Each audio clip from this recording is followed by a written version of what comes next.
Robert Rameek Williams is one of the most popular rappers slash hip hop artists in the world. Starting as an underground sensation in North Philadelphia, Williams now performs with the likes of Nicki Minaj, Rick Ross, Big Sean, and many more. He burst onto the scene with his debut studio album, Dreams and Nightmares, in 2012, which peaked as the #1 rap album in the nation. His escape from poverty on the chariot of musical talent is to be admired. Join us as we explore his roots, the rise to fame, and the hurdles along the way as we begin to understand the rap icon himself, Meek Mill.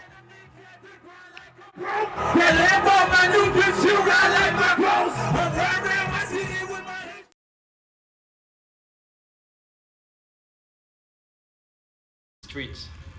Lyrical genius. Iconic. Drake. James. Meek Millie flow is flames, plus I got that fireman, puffers call me Lil Wayne, and I got a little game. What you think of Meek Mill is up to you, but there is one undeniable word that can sum up Meek Mill: talent. At the young age of 16, Meek was already demonstrating his skills on the streets of Philadelphia.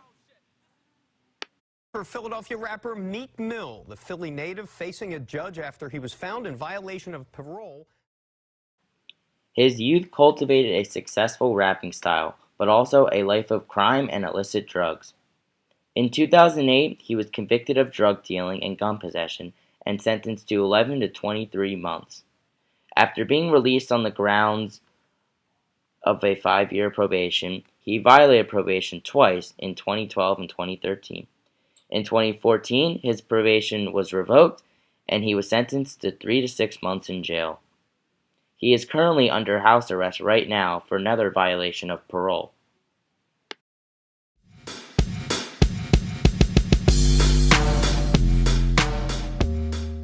What's going on, guys? Nadeska Alexis here for Complex News. Meek Mill is currently under house arrest for violating his probation, so he can either complain about being locked down or he can find semi-productive ways to spend his time. And since he's also been banned from releasing music during this period, that's left him with plenty of time to do things like play video games with Chief Keef. Last night, Meek posted a screenshot from Grand Theft Auto 5 announcing that his crew is looking for Chief Keef, and Sosa quickly responded to the challenge with "Meek done got me started," and confirmed that he was out hunting for the Philly rapper. This is a special edition of Nightline, Fear and Hope at Strawberry Mansion with Cynthia McFadden. Good evening and thanks for joining us. It's a story that plays out in too many communities across America. Public schools where learning takes a back seat to simply making it through the day. Tonight, we take you to Philadelphia for an extraordinary tale of fear and hope in what is considered one of the nation's most dangerous schools. The city has given the Strawberry Mansion High School just 6 months to prove it should be kept open. And my colleague Diane Sawyer, along Williams attended Strawberry Mansion High School, known as one of the most violent and low-achieving schools in the country. Additionally, it has a 41.0% graduation rate. Williams himself dropped out in 11th grade, but later came back to earn his diploma. He was like every other disadvantaged youth in his neighborhood, but what separated him was his musical talent. After rapping with friends in a group known as Bloodhounds from 2003 to 2010, Rick Ross signed Williams in 2011 to Maybach Music Group, also known as MMG. I live by the cold wardrobe from around the globe. All I need is a kilo of apron, show me the stove. General will let you perfect the cooking them O's. No more peanut butter sandwiches, now we looking at low. By 2012, MTV listed Williams as the #7 hottest MC. Ironically, despite his success with hit singles like I'm a Boss and the Dream Chasers album, Williams continued to deal with the myriad of legal issues mentioned earlier.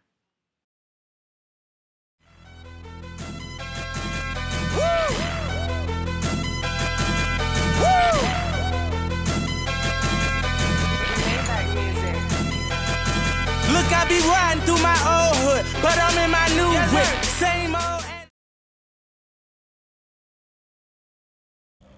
I think of kids who haven't had the best opportunities like the kids at Harrison High School. When I think of rap music, I think of gun violence, and I think of sexual violence against women. To many, Meek Mill's macho, reckless, and crime-filled lifestyle validates all the stereotypes of rap. No matter how many people revere Meek Mill and believe he will change, his actions are speaking louder than his words. The lyrics in his songs contain a myriad of profanity and is littered with the N-word. He brandishes in his song Dreams and Nightmares that gangstas move in silence. N-word, I don't talk a lot. With the continuation of harsh gangster rap lyrics, it is no wonder why he runs into trouble outside of the studio. Aside from violence and profanity, another stereotype of the rap game is beef. No, not the meat, but ill will and hatred.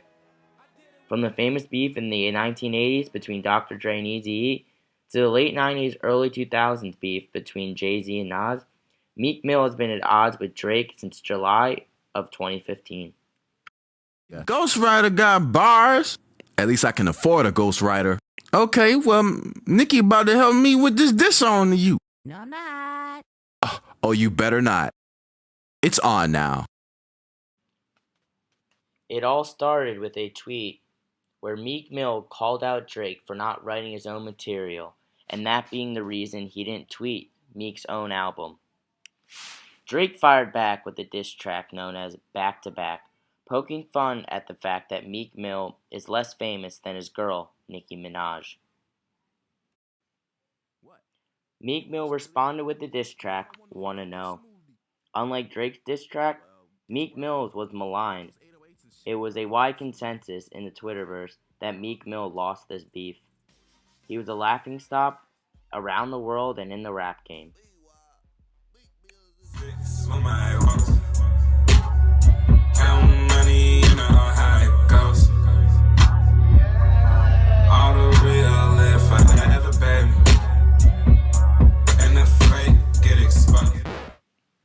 Although the beef has calmed down, it still continues today.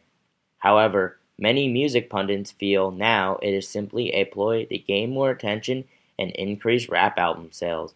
A Forbes article by respected media and entertainment writer Natalie Robimed stated that the beef keeps Meek Mill's name in the headlines in the weeks after initial album sales wane.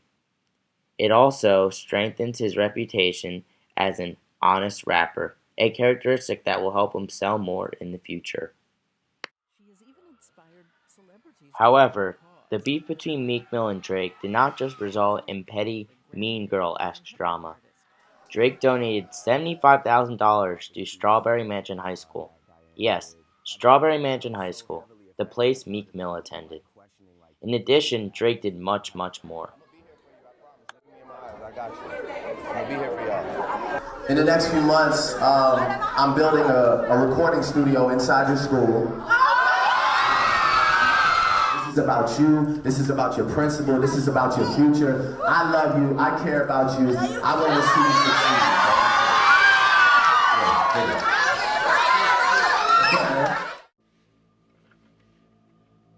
Meek Mill grew up on Burke Street in North Philadelphia, moving there at 5 years old after his father was shot during an armed robbery in South Philadelphia. He lived in that home with his mother and his older sister. Mill is as Philly as it gets. He is a homegrown talent who is proud to show off his Philly roots, from showing up on numerous occasions to Sixers games to performing in Made in America this past summer, a concert held in Benjamin Franklin Parkway. Meek Mill is boisterous and proud to call Philly his home. The city of brotherly love embodies toughness, a never-say-die attitude, and the ability to overcome anything. Still, Meek's personal and legal struggles display not only his own problems, but his city's problems. When Philly embraces Meek, they must take the good with the bad. Still, this city will never shy away from controversial figures and actions. They threw snowballs at Santa Claus during an Eagles game in 1968 and initiated the Declaration of Independence, which led to this great nation. Mill has done a lot of good for the city and did not abandon the city once he made his money. In 2013, he started the first annual A Dream Chasers Thanksgiving turkey giveaway. Mayor Nutter praised him, saying, "I applaud Meek Mill for taking the initiative to give back to his hometown. Gathering together with families and friends around a shared meal is one of the most important aspects of the holiday season. It is clear Meek Mill is Philly, and Philly is Meek Mill's family."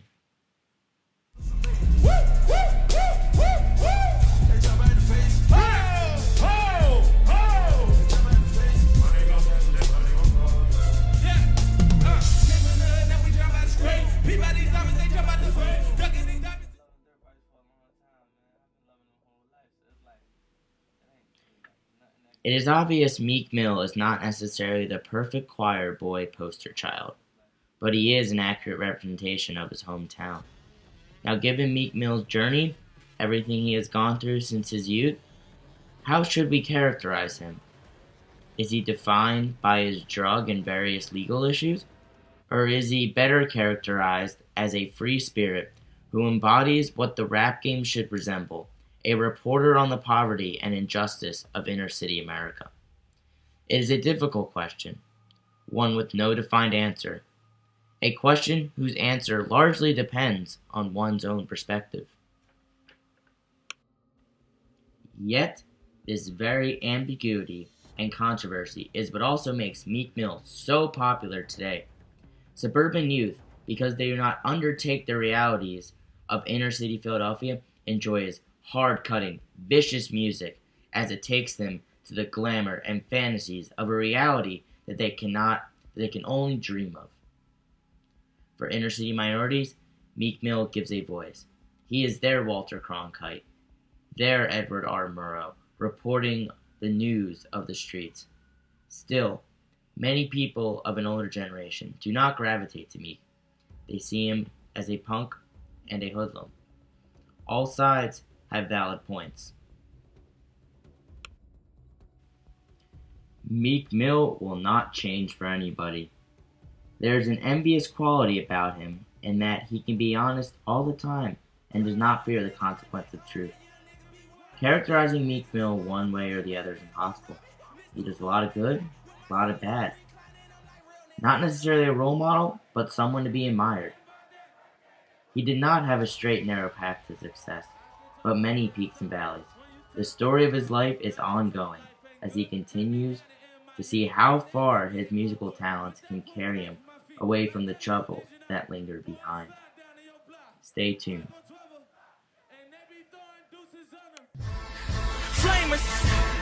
Meek Millie, man. Meek Mill. My nephew. Been doing it for a little minute. One of the hottest in my city.